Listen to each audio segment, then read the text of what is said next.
Dodgers trade reports are absolutely heating up right now as a recent development has revealed a potentially wild trade involving one of the Dodgers' key players.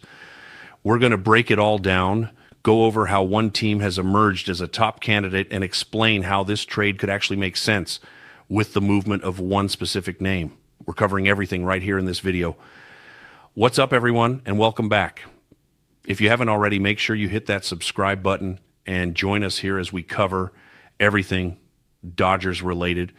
There's been so much happening lately, multiple signings, multiple trade reports, and we've got a ton to cover every single day. We want to keep you updated on everything that's going down, so be sure to smash that subscribe button. One name in particular, Teoscar Hernández, has been floating around the trade market for the Los Angeles Dodgers, and with a new report that just came out, a blockbuster deal seems to be right around the corner. The headline on this one: the Dodgers could lose their slugger to the Royals as Kansas City is pushing hard for a blockbuster trade. Reports are continuing to escalate and heat up surrounding the Dodgers trade market as they've already spent some serious money and want to make sure they're doing everything the right way moving forward. Now, we've talked about Teoscar Hernández quite a bit on this channel.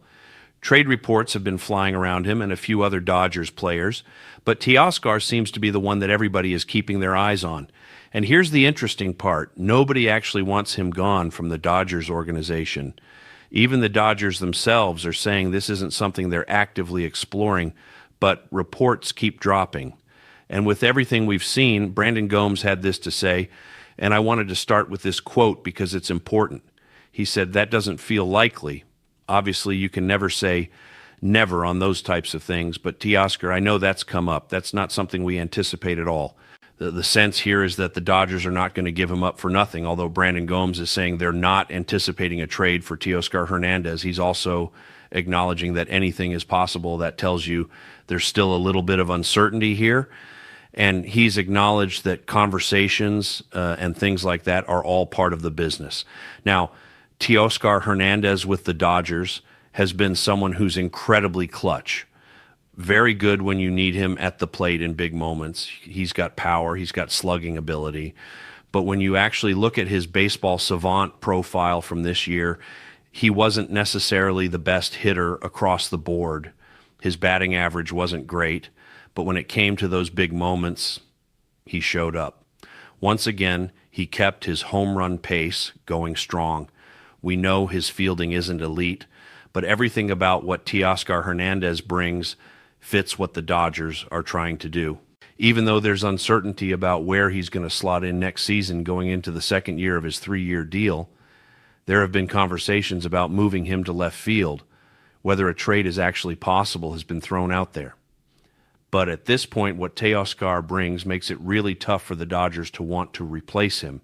They've got that power, they've got sufficient fielding out of Teoscar, and simply getting rid of him would force the Dodgers to not only find another outfielder, which they're already looking for, but find another player who can be an everyday starter in the outfield. So trading Teoscar Hernández, although you're getting rid of someone who doesn't have elite fielding and doesn't have the greatest batting average, you saw the 247 he hit in LA this year. But if you go back to previous years, 2024, he hit 272. Before that, 258, 267, 296. He's been a guy who has consistently shown he can hit at an increased level, and like I mentioned, the fielding is still a big concern. It's a tough ask to replace him. But even with that, when you look at his defensive runs saved from this year, he actually posted a positive DRS this year in the outfield, which is something Teoscar Hernández doesn't see very often. You can see the negatives over the past several years.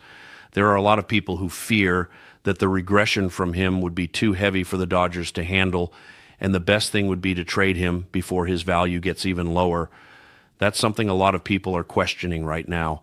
When it comes to the Royals, there are a few things I want to talk about. First, let me share what Dave Roberts said here to put it in perspective as to what would need to be coming back to the Dodgers. We cannot forget that part of the equation. Dave Roberts said, well, could he move to left potentially? But I will say from my eye test, the last time we were in Denver, from that point on, his right field defense was at least average. So for me, that was sufficient with the bat potential. Like he said, moving that bat would be a major loss, a huge hit. Fielding could be very easily replaceable. But when you're talking about what comes back to the Dodgers, whatever return would be, a potential return, the Royals need to get ready to pay up. I want to take a look at their top 5 prospects. Whether it would touch this list or not is something I'm not entirely sure about. I don't think the Royals are a team that's willing to do this. They're in a phase now where they're trying to transition from a team that's on the tail end of a rebuild, trying to get a veteran who can help with slugging and everything else. A lot of these younger guys are still in the system ready to make their appearance over the next couple years. So these may not be the best options for the Royals to trade, although the Dodgers would be really happy to take any of them, that's for sure. Now, going on with this, here's what's really interesting. If the Royals dangle a young starter, the exact type that their front office has hinted they're willing to move, this trade transforms from unlikely to logical.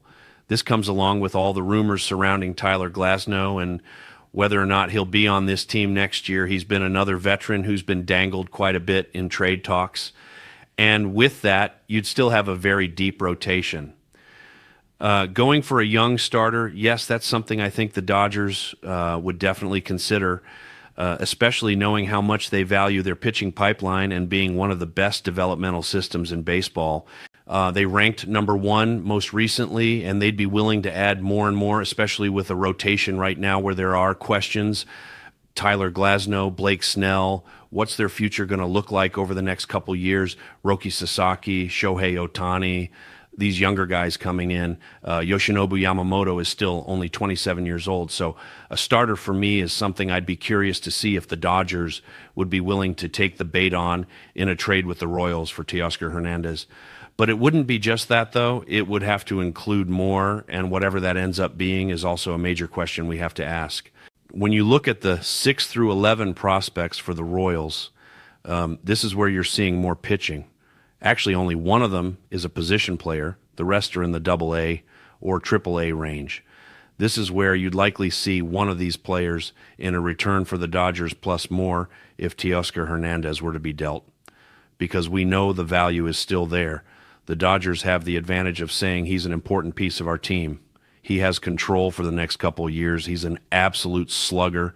And like Dave Roberts said, his defense has been pretty solid since their last game in Denver. So they have the upper hand on the Royals in doing this. They have all the control. And at this point right now, if the Royals are as hungry as reports are saying, the Dodgers really have a lot of leverage to get as much as they want out of Kansas City.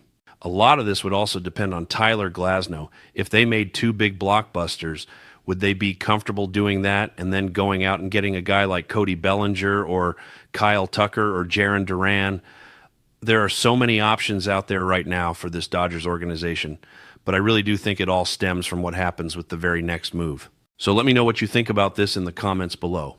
And I want you to tell me, would you trade Teoscar Hernández under any circumstance? Give me a Y for yes and an N for no. I'm going to respond to a bunch of these because I'm very interested in this conversation, especially now where there's still that level of uncertainty about trading Teoscar Hernández versus wanting to see him stay here and work out the full 3 years of his deal. I think there are options for both sides, and that's why I want to get you guys engaged in the conversation in the comments below, because there are a lot of directions this Dodgers team could go. That's all I've got for this video. If you enjoyed it, give it a like. Hit that subscribe button as well. Thanks for watching, and I hope you have a great day.